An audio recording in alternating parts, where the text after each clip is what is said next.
Haribol, bienvenue à tous. Aujourd'hui, nous allons lire le verset 32 du Śrīmad Bhagavatam dans le 4e chapitre du 3e chant. Avant de commencer à parler aujourd'hui, j'implore les bénédictions de mon maître spirituel, de Srila Prabhupada, de toute la filiation spirituelle et de tous les dévots assemblés pour qu'ils puissent m'inspirer à parler de Krishna et de ses divertissements aujourd'hui. Om Namo Bhagavate Vasudevaya.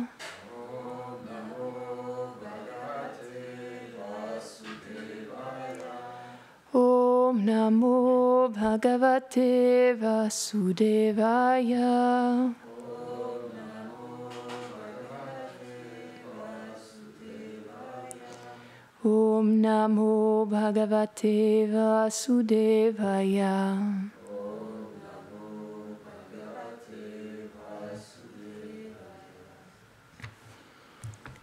Evam Triloka Guruna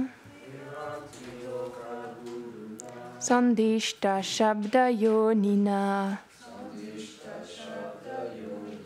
Badarya Shrama Masadya Harim Ije Samadhina. Shri Shuka dit: étant instruit par Shri Krishna, le maître de l'univers et la source des Védas, Uddhava alla à Badarikashram et se dévoua au Seigneur dans une méditation intense. Commentaire. Selon Shrila Vishwanath Chakravarti Thakur, le Seigneur est le maître spirituel des trois mondes, et en envoyant son représentant Uddhava à Badarikashram, il devient le maître spirituel visible de ses habitants. Ce qui implique que Krishna n'alla pas personnellement à Badarikashram, mais se souvenant de l'avidité des sages qui y résidaient, il y envoya Uddhava. Dans certains kalpas, un kalpa est un jour de Brahma, le Seigneur y va lui-même. Dans ce cas, il n'y envoie pas Uddhava. Par contre, pour rencontrer Shrutadev, Krishna partit à Mithila. Pour tuer Banasura et les autres démons, il alla vers d'autres lieux sur terre. Pour prendre la fleur Parijata, il se rendit sur la planète édénique d'Indra. Pour ramener les fils des Brahmanas, il partit avec Kunta, et pour ramener les fils morts de Devaki, il se rendit à Sutala. Il donna aux habitants de ces lieux la bonne fortune en leur montrant sa forme et en les instruisant. Le Seigneur est décrit dans ce verset comme la source des Védas. Cela indique qu'il connaît même ce qui n'est pas révélé dans les Védas. C'est ce qu'il donna à Uddhava. Et Narayan obtint cette connaissance de la bouche d'Uddhava, son représentant authentique. Le mot Sandishta indique que le Seigneur fit parvenir un message et le destinataire était Narayan. Il envoya cette information à travers Uddhava. Mes divertissements sur terre ont duré pendant 125 années. À présent, je vais les clore. Je vais disparaître avec mes associés. Allant à Prabhas, je vais renvoyer les demi-dieux dans leur demeure pour reprendre leurs fonctions. Moi, en tant que mon émanation plénière de Vishnu, à qui Brahma demanda de venir sur terre, j'irai avec Kunta, l'une des demeures éternelles du Seigneur. Sous une forme invisible, j'irai à Badarikashram avec Arjuna, puisqu'Uddhava, le chef de mes dévots, doté de toutes mes qualités et d'une forme similaire, vous a été assigné, à vous qui désirez voir ma forme éternellement parfaite. Puisqu'Uddhava, le chef de mes dévots, doté de toutes mes qualités et d'une forme similaire, vous a été assigné, à vous qui désirez voir ma forme éternellement parfaite, il doit rester à Badarikashram pour donner la connaissance au monde.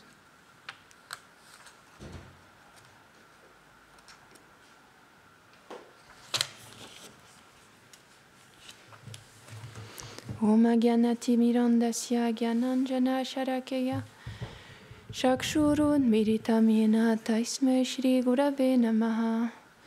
He Krishna Karuna Sindhu Dinabandhu Jagatpate Gopesha Gopika Kanta Radha Kanta Namostute Tapta Konchana Gourangi Radhe Vrindavaneshwari Prishabhanu Sute Devi Pranamami Hari Priye Jaya Shri Krishna Chaitanya Prabhu Nityananda Shri Advaita Gadadhara Shri Vasadi Gora Bhaktavinda Hare Krishna Krishna Krishna Hare Hare Hare Rama Rama Rama Hare Hare Vrindaye Tulasi Deviaye Priyaye Keshavasyacha Krishna Bhakti Pradedevi Satyavatiye Namo Namaha Nama Om Vishnu Padaya Krishna Prishnaya Vanchakalpatarubhyascha Kripa Sindhubhya Evacha Patitanam Pavanebhyo Vaishnavebhyo Namo Namaha Nama Om Vishnu Padaya Krishna Prishnaya Bhutare Srimate Bhaktivedanta Swaminiti Namine Namaste Sarasvate Deve Gauravani Pracharine Nirvishesha Shunyavadi Paschatya Deshatarine.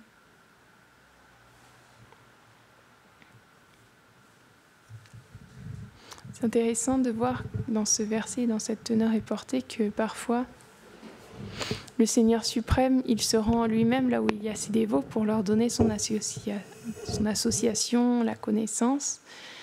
Et parfois, il envoie ses dévots qui sont comme ses représentants pour qu'ils leur lui transmettent la connaissance. Et là, c'est le cas lorsqu'il envoie Uddhava à Badarikashram pour qu'il aille voir les sages Nara-Narayan, parce qu'il savait qu'ils avaient un désir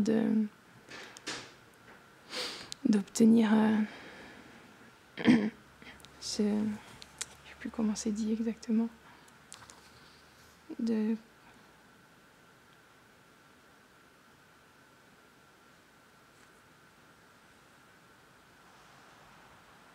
parce qu'il avait un désir de voir la forme de Krishna, et donc du coup il a envoyé son représentant pour qu'il leur parle des gloires de Krishna.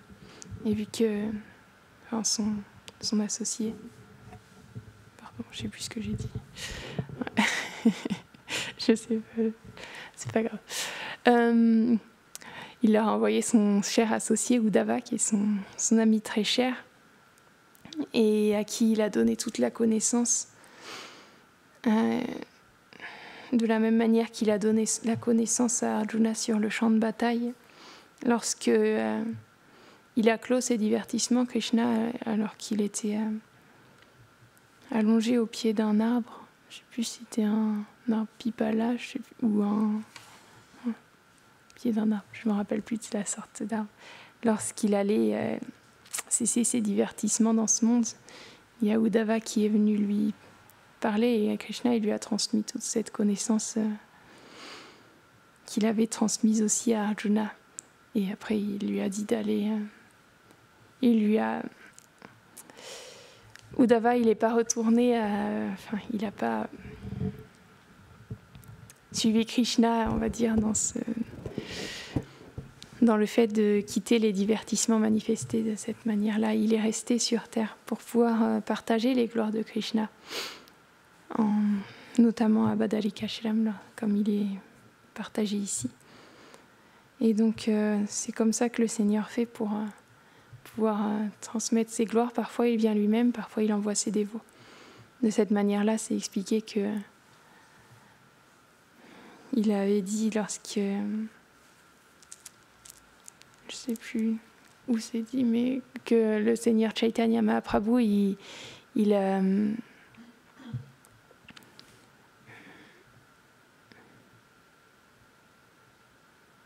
fait en sorte que toute l'Inde chante ses gloires, et que pour ceux qui s'enfuiraient de l'Inde, il enverrait son Senapati Bhakta. Parce que même ceux qui s'enfuient de l'Inde, même si ceux qui ne sont pas sur le Dham, qui naissent dans des conditions plus misérables, ça ne les disqualifie pas d'obtenir la miséricorde du Seigneur. Et de cette manière-là, il envoie toujours... Même quand on se trouve dans un lieu, dans une naissance qui n'est pas propice, finalement, on peut avoir accès à cette connaissance qui est la plus élevée, parce qu'il y a la miséricorde. Et c'est intéressant, il y avait je ne vais pas la raconter en détail, mais ça m'avait beaucoup inspiré, cette histoire d'Indradyumna Swami qu'il racontait. Parce qu'un jour, il était en France quand il faisait de la prédication et il était allé dans un... Lorsqu'il voyageait comme ça, ils étaient sur les routes et il fallait qu'ils trouvent un endroit où dormir lorsqu'ils étaient en Sankirtan. Et il s'est retrouvé dans un monastère, mais je ne sais plus, c'était quoi comme... c'est des chrétiens, mais une sorte particulière de chrétiens. Je ne sais plus exactement comment ils s'appellent. Mais c'était en France en tout cas. Je crois que c'est vers l'est de la France qu'ils se trouvaient. Aux alentours de Nantes, vers là. Je ne sais plus exactement c'était où. Mais toujours est-il qu'il s'est retrouvé dans ce monastère-là avec d'autres dévots. Et ils ont essayé de tout cacher entièrement ce qu'ils faisaient parce qu'ils n'avaient pas vraiment le droit dans ce monastère-là, lors de leur séjour, de pratiquer de la manière qu'ils faisaient. Normalement, c'était un lieu très austère où ils mangeaient seulement, je crois, une pomme et un morceau de pain par jour. Enfin, c'était vraiment très, très strict. Ils mangeaient en silence et les dévots, ça ne leur suffisait pas. Du coup, ils cuisinaient dans la chambre et ils faisaient des katas tous les jours aussi dans la chambre. Mais il y a un des moines qui s'appelait Pierre, le père Pierre, qui avait beaucoup d'avidité pour la connaissance, en fait. Et de cette manière-là, il toquait à chaque fois à la porte et il demandait toujours à ce que Indradyumna Swami, il lui parle de Krishna, il lui parle de la connaissance des Védas. Et ce qui est intéressant, c'est que c'est pas qu'il a abandonné sa foi, juste ça le nourrissait dans sa foi à lui, mais ça lui apportait beaucoup de joie. En fait, il était tellement inspiré à écouter ça encore et encore. Et donc il venait tout le temps toquer à la porte et même un jour c'est expliqué que c'était le festival de Balaram, le festival de l'apparition de Balaram, et donc les dévots ils avaient eu un grand festin qui leur avait été transmis par d'autres dévots. Il y a eu tout un trafic de prachad et ils étaient toujours cachés dans leur chambre. Ils faisaient vraiment en sorte qu'aucun moine ne se rende compte de ce qu'il faisait, parce que sinon il risquait d'être viré du monastère, parce que ça ne faisait pas partie des règles du monastère. Et donc il est quand même venu ce jour-là, ce père, et il a goûté au prachad ce jour-là, alors que ça faisait des années qu'il mangeait juste une tranche de pain et une pomme tous les jours. Et il a goûté au prachad et ça l'a complètement transporté. Il sautait partout, il était en extase. Et de cette manière-là, mais après, le problème, c'est que ça a fait du bruit et qu'il y a d'autres moines qui se sont rendus compte de la chose. Et à ce moment-là, les dévots ont dû partir de cet endroit-là. Et le père Pierre, il est resté. Mais ça l'a nourri, ça, et toute sa vie. Cette connaissance, elle l'a marqué pour toute sa vie et ça a nourri sa foi. Ça lui a permis d'avoir comme un renouveau dans sa foi, comme plus de profondeur, et ça l'a suivi pendant toute sa vie. Et je trouve que c'est vraiment extraordinaire parce qu'il était vraiment enfermé dans la campagne française, dans un monastère. Enfin, je pense que je ne sais pas si c'était la campagne, mais dans un village en France, enfermés dans un monastère très austère où ils n'ont aucun contact, ils ont peu de contact, j'imagine, avec l'extérieur. En tout cas, quelle chance il avait pour rencontrer des dévots, pour avoir accès à toute cette connaissance. Et pourtant, il avait ce désir-là d'approfondir sa foi. Alors Krishna, il a envoyé son dévot pour lui transmettre cette connaissance qui lui a servi, qui l'a nourri et qui lui a permis de nourrir ce lien avec Krishna. Et donc, c'est tellement beau de voir que Krishna, il oublie personne. Et lorsqu'il lorsqu'il ne peut pas venir lui, lorsqu'il ne vient pas lui-même en personne, il envoie ses dévots aux 4 coins du monde pour qu'ils partagent cette connaissance de cette manière-là. Prabhupada, il est venu dans le monde entier pour propager cette connaissance. Et tellement de personnes ont été touchées, ça a fait comme un raz-de-marée quand il est arrivé, c'était énorme. Et en 10 années, il a fait 108 temples, c'est tellement peu, 10 ans, on n'a pas le temps de... c'est tellement peu pour faire tout ça, et pourtant Krishna, il l'a mis en pouvoir et il a envoyé toute sa miséricorde à travers lui pour que tous les jivas qui s'étaient enfuis, qui avaient voulu essayer de l'oublier à droite à gauche, ils puissent avoir accès à cette connaissance. Et donc, de cette manière-là, Krishna, il envoie toujours... il nous permet de se connecter avec cette connaissance de toutes les manières possibles. Même parfois, ça peut être à travers... juste au départ, à travers un livre. Quand j'avais fait le stage avec Dasi et Ramdas, il avait raconté comment la première fois qu'il avait eu un contact, ce qu'il avait fait, c'est qu'il était dans le métro aux États-Unis, je ne sais pas si c'était à New York, je crois que c'était à New York, mais je ne suis pas sûre. Et il avait vu, je ne sais plus, je crois que c'était le livre de Krishna qui était posé sur un banc, il était ouvert, et je pense que sur une illustration, c'est ça qu'il a vu en premier. Et donc, même au travers d'un livre qui a été abandonné, il a eu ce premier contact, et qui après, il s'en est suivi qu'il a consacré toute sa vie.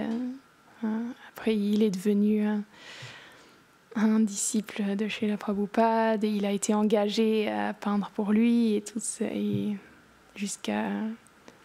pendant toute sa vie, finalement, il a continué ce service. Et au départ, c'était juste à cause d'un livre qui avait été abandonné sur un banc dans le métro. Donc, il y a tellement de manières. Krishna, il peut venir chercher les êtres de tellement de manières différentes que finalement, on se rend compte que on n'est que des instruments pour partager cette connaissance, mais que c'est lui qui vient toucher tous les êtres à travers tout ça. Et que juste, on veut simplement juste être... on dit souvent ça, que le mouvement, de toute façon, il va se développer, il va prendre de l'ampleur, parce que c'est le désir de Krishna, et nous, simplement, on peut être là pour participer comme des instruments si on en a le désir, mais ça ne dépend pas de notre présence ou pas. Nous, juste c'est pour obtenir la miséricorde aussi.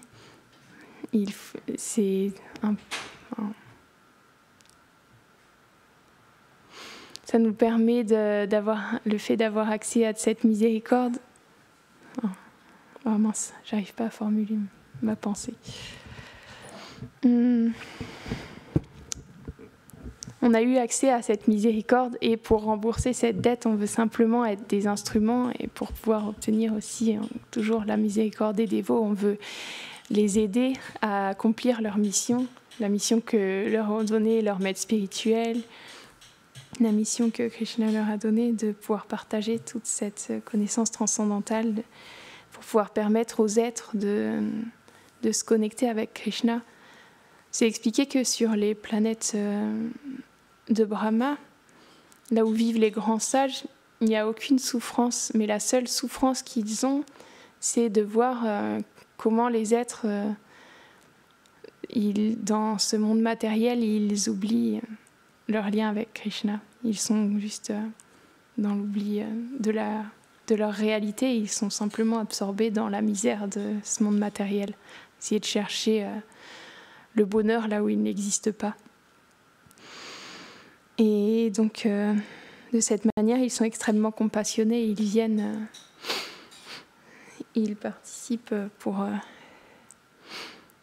transmettre toute cette connaissance. Donc, quand les grands dévots viennent de cette manière-là, c'est vraiment... Ils ne perdent pas de temps et ils donnent toute leur vie pour contrer cette chose-là, pour permettre aux jivas qui veulent être indépendants de retrouver la véritable liberté qui est d'être ce qu'ils sont véritablement, donc un serviteur de Krishna, et pas d'être esclave de quelque chose qui est totalement étranger à ce qu'on est vraiment, d'un conditionnement qui n'est pas nous véritablement. Et donc, de cette manière, on peut voir que lorsque Dhruva Maharaj il est parti dans la forêt, il voulait aller faire des austérités pour obtenir un royaume plus grand que son père, parce que on connaît bien cette histoire-là où son père, il était le roi de la terre et il avait 2 épouses et l'une d'elles c'était la mère de Dhruva Maharaj et l'autre c'était la mère de son frère, du coup à Dhruva Maharaj.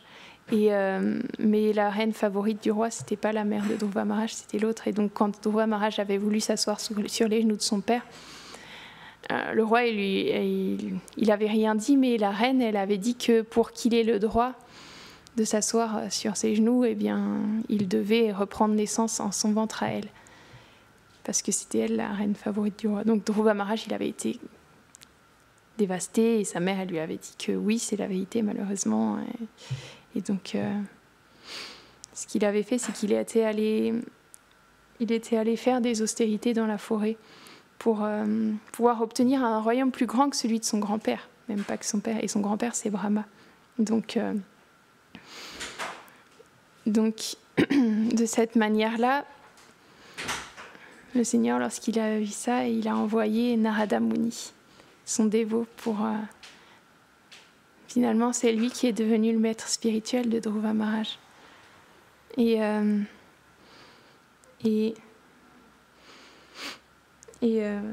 donc il est devenu... il lui a partagé un mantra et...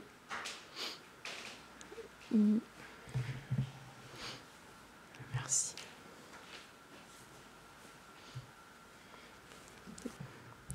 Et bon, au départ, il l'a testé quand même. Il a voulu voir s'il était vraiment sérieux et déterminé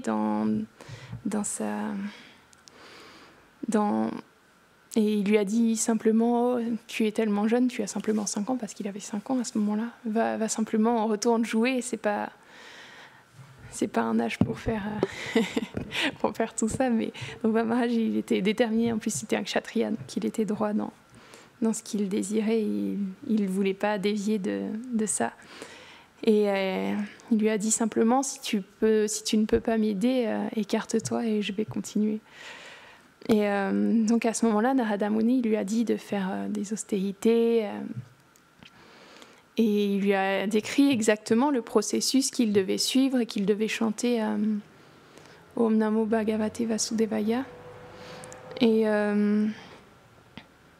Et donc, Dhruva Maharaj, il a suivi toutes ces instructions. Il a fait des grandes austérités.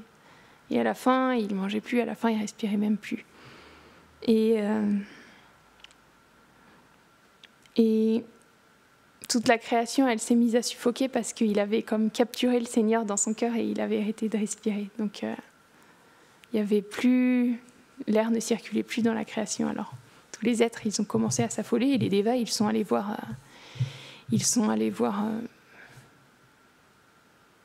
Brahma. C'est Brahma ou Vishnu, je ne sais plus. Mince.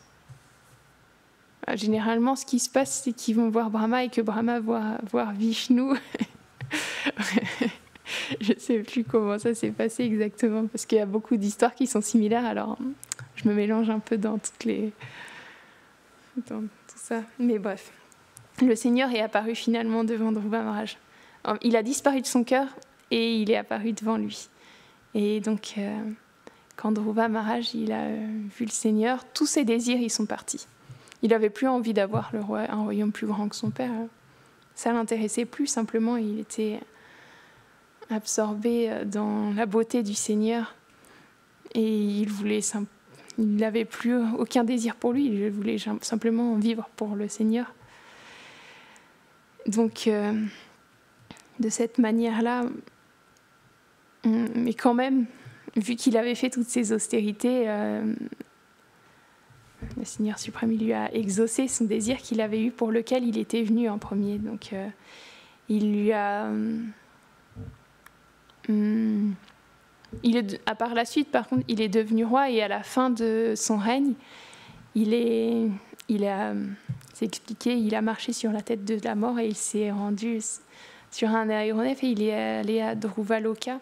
Et Dhruvaloka, c'est du coup une planète qui est plus grande que le royaume de Brahma, puisque c'était son désir à Dhruva Maharaj d'obtenir ça. Donc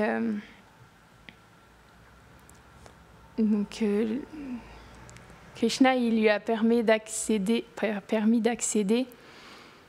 au plus haut but, et de manière, et aussi accessoirement, lui a permis d'avoir son vœu pour lequel il avait fait tant d'austérité à la base d'être réalisé, mais il lui a aussi fait sa miséricorde à travers son dévot Narada Muni, parce qu'il lui a permis d'obtenir ce goût pour le service du Seigneur, et finalement il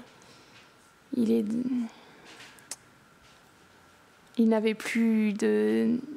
Même s'il était roi après, même s'il a régné sur la terre pendant un temps, et qu'après il est allé sur Dhruvaloka, il n'avait plus ce désir, il n'avait plus de désir pour lui-même, il voulait simplement servir le Seigneur suprême. Et il avait obtenu finalement le plus haut bien qu'on puisse obtenir, parce qu'il avait obtenu le service d'amour du Seigneur suprême et de ses dévots. Donc de cette manière-là, on peut voir que Krishna, il envoie toujours ses dévots pour permettre aux êtres de ce monde de se reconnecter à lui. Donc c'est ce que je voulais partager avec vous aujourd'hui. Shrimad Bhagavatam ki jai.